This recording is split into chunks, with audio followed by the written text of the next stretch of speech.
Geriye doğru oynuyor. Salim.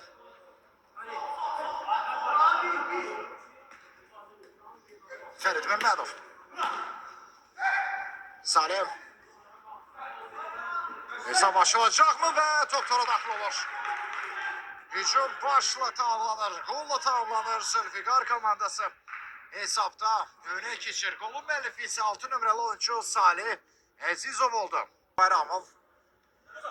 Balakşiyə ve top daxil olur. Hesap 3-0 olur. Buluşdan Balakşiyev'in zərbə qarşı götürməsine Nuran Qurbanov dokundu. Üzerine götürür. Nuran Qurbanov.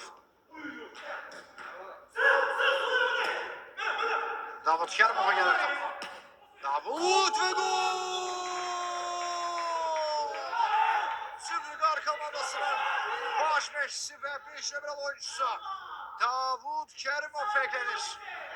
Berk artık 4 topa çattı. Ardan vurdu Kərimov. Kaşetta var idi.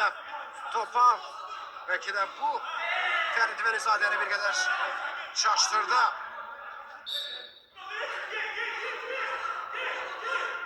Hesap 4-0. Nuran Qurbanov da yoxlur ve gol. Yine gol Nuran Qurbanov'dan gelir.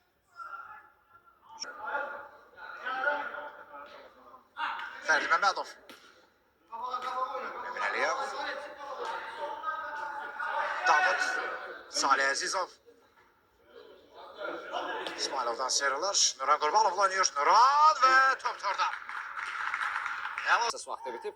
Oyunun dayanma durmalarına görə əlavə 1 dəqiqə. Bu arada Diyev Mirami. Adezev'in inamlı mübarizəsi Miramin tamamladı və referi qarşılaşmanı bitirir. Sonda da Miramin Adiyev Emin Mahmudovun trend alına getirdi gol sevincini. Kameralara